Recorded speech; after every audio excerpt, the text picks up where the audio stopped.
The death of Daniel Prude is raising questions about the decisions police departments make about whether to release evidence when people die in their custody.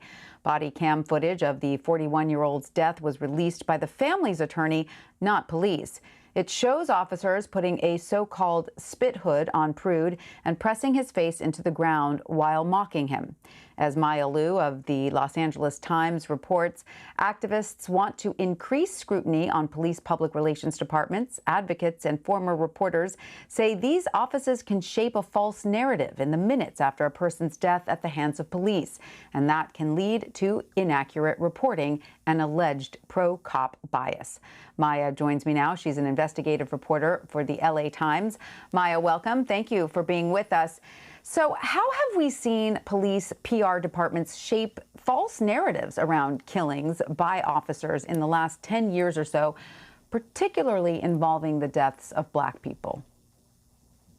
Well, one of the things that they do is something that they might not see as false, but community members do see as false. They'll release a video, for example. I talked about a case where there was an early cell phone video that came out of a man walking away from deputies. He was shot in the back, and that caused widespread, or, it caused protests that were kind of starting to become big because of, it was post-Ferguson.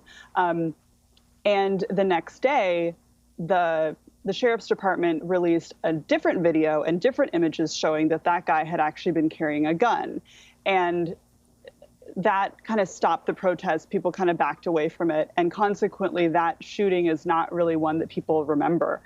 But it turned out later that actually there was even more video that came out in a trial that was much closer up that showed that the deputies had not told the truth in that shooting. They claimed that the guy had turned and pointed his weapon at them. This other video that came out later showed that he hadn't pointed the weapon.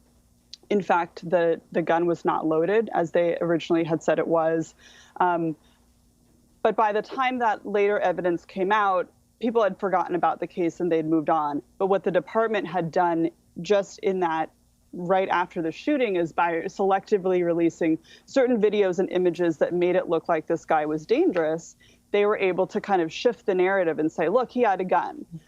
Now, that really strikes a lot of community members as dishonest because they feel like it's saying, look, this is a bad person, when there might not have actually been justification for shooting that person, but they're releasing something to make it look like he had a gun. Obviously, this must have been a justified shooting. And then there have been blatant inaccuracies in the case of George Floyd, where the Minneapolis Police Department put out a statement that was straight up inaccurate. It said that a man died in a, quote, medical incident. The release made no mention that there was an actual use of force by the officers, that they put a knee on his neck and he was face down and handcuffed and killed. It kind of made it sound like he had a random medical incident and then was taken to the hospital and died. And that also caused outrage because it clearly wasn't the full story, and you had to wonder what would have happened if video had never come out of that incident. Right. Okay. So give us a little historical context. I mean, how have these police PR departments grown to have such an outsized impact on these incidents? I mean, you're a reporter. I started out as a local reporter. We all know that there's a close relationship between reporters and the police PR departments. I mean, we rely on people in those departments to give us information. It becomes almost, a friendly relationship. Is that something that needs to be reexamined? I think that it's not necessarily something that needs to be, I think it needs to be a civil and professional relationship, but I wouldn't say that it needs to be a friendly one. I've never approached police public information officers as though I need to be nice in order to get access. I've looked at that kind of access journalism as something I am not into, and I've still been able to do stories about the police without them necessarily liking me. But I think that, what's happened really is that with social media, police have their own platforms. They have their own Facebook pages, their own, social media pages. They can put out news on their own, and they don't necessarily need news organizations to do stories about them. So that's one way that they've kind of taken on that role. And I think that with everything being so fast now, cell phone videos coming out more quickly, there's been a little bit more of a push for police departments to say, we need to respond quickly. We need to get out, our side of the story and faster. And sometimes that does take the form of them kind of selectively releasing photos and images that shape the narrative in a certain way. And I think that they would argue that is part of bringing maybe peace to the community, to make sure that people understand their point of view, that they need to, inform the public of why officers do what they do. But of course, many people in the communities feel like it's very, done purposely to, make them think a certain way. And they feel like they can kind of see through it. So who funds these police PR departments? Is that something that's paid for by taxpayers?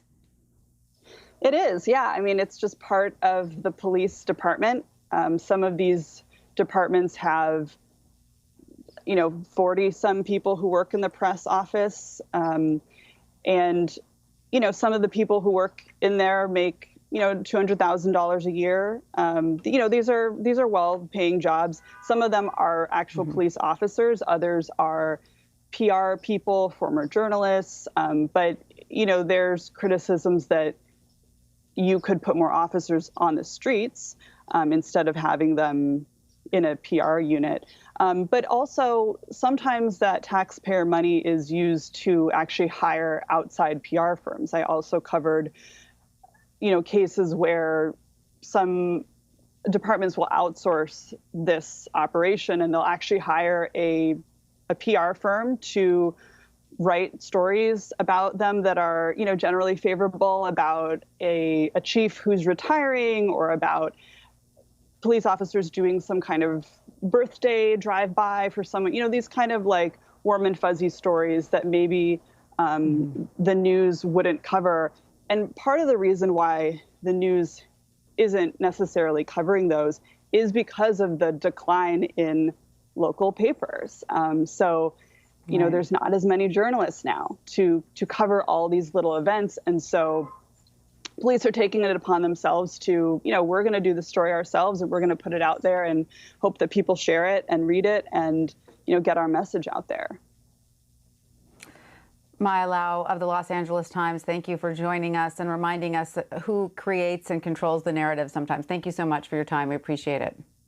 Thanks so much.